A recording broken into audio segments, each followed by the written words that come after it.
काम गरेर शरीर पनि एकदम थाकिरहेको, त्यतिखेर भने जस्तो पानी पनि पर्दिरहेको, भन्छन् नि सुनमा सुगन्ध थप्दी जस्तो भइरहेको थियो। सो म चाहिँ भित्दै हेलो नमस्कार, गुड मर्निङ, गुड आफ्टरनुन सबैजनालाई। आई होप सबैजना सन्चै हुनुहुन्छ होला र म पनि एकदम सन्चै छु। जहिले पनि छिटो उठेर छिटै गरेर छिटै काम गर्न जाउँ भन्ने विचार हुन्छ। अल्छीले गर्दा हो कि समयले गर्दा हो थाहा नै भएन है, निन्द्रै पुग्दैन। सो त्यही भएर म चाहिँ लेटै उठ्ने गर्छु। अब लेट उठेर के गर्नु साथीहरू, काममा त जानै पर्यो। सो त्यही भएर म चाहिँ हतार तयार भएर आफ्नो बसन्तीको साथमा सर कम्पनीको त आज त खाली रहेछ। सो त्यही भएर मलाई चाहिँ भोक लागिरहेको थियो एकदमसँगले, अनि त्यही भएर म चाहिँ लागेँ किचन। र आज मेरो आफ्टरनुन खानामा चाहिँ रहेको थियो आलु र अन्डा कडी प्लस राइस है त। मलाई त अलिअलि ठिकै हो। अनि तपाईँहरूलाई चाहिँ अन्डा कडी कतिको मनपर्छ प्लिज कमेन्ट गर्नुहोस् है त। खाना खाएर म चाहिँ एकछिन चाहिँ यसो हावा खानको लागि एयरपोर्ट साइडतिर गएको, त्यहाँ चाहिँ काम गरिरहेको थियो हाम्रो दाजु। अब घाम पानी जे जस्तो भए पनि अर्को ठाउँमा आएपछि त काम गर्नै पर्यो। बिचरा दाइहरू मस्त घाममा खटिरहनु। अब मैले गर्न सक्ने भनेको यति नै हो, त्यही भएर मैले चाहिँ दाइहरूलाई जुस लिएर त्यही माथि आज चाहिँ हाम्रो बोसको मुड चाहिँ एकदम दामी रहेछ। सो त्यही भएर हाम्रो लागि चाहिँ यसो फलफुल लिएर, अब फलफुल त खाइहालेँ। फेरि आज हाम्रो कम्पनीमा चाहिँ नयाँ डिस बनेको रहेछ। सो ट्राई गर न त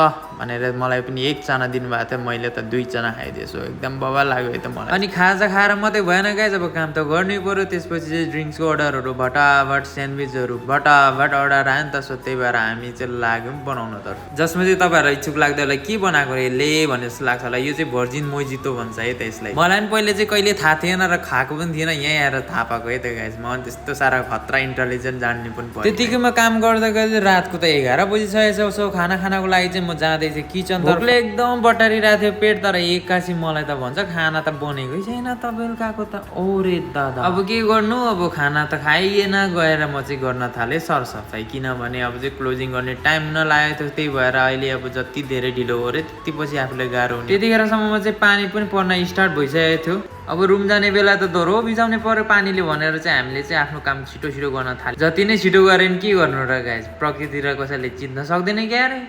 काम सक्दा पानी पनि झन् ठुलो पर्न थालेको। त्यतिकैमा टेक्निकल कामहरू अझै पनि सकेको थिएन, त्यही भएर एक पनि बोज्न लागिरहेको थियो। त्यही भएर म चाहिँ लागेँ पानीमा भित्दै रुमतर्फ। ए बाबा, म निस्किएपछि झन् ठुलो पानी पर्यो त, मलाई त निथ्रुक्कै भिजेको नि गाइस कसम। पानीमा भिज्नु त साह्रै नराम्रो कुरा अरे भने सुने। त्यही भएर म चाहिँ छिटो गएर चाहिँ चट्टसँगले लुगा कपडा फेरेर एकदम फ्रेस भइहालेँ, किनभने मैले खाना पनि खाइदिएन, खाना खानु पर्ने थियो। मैले सेफ र मेरो साथीले चाहिँ पास्ता बनाएर ल्याइदिएको रहेछ। सो त्यही भएर म चाहिँ खाना लागेँ किचनतर्फ। भोक लागिरहेको थियो एकदम सुमाले। खासै मलाई पास्ता चाहिँ मन पर्दैन, तर भोकको सुरुमा अलिकति चाहिँ खाएँ है त।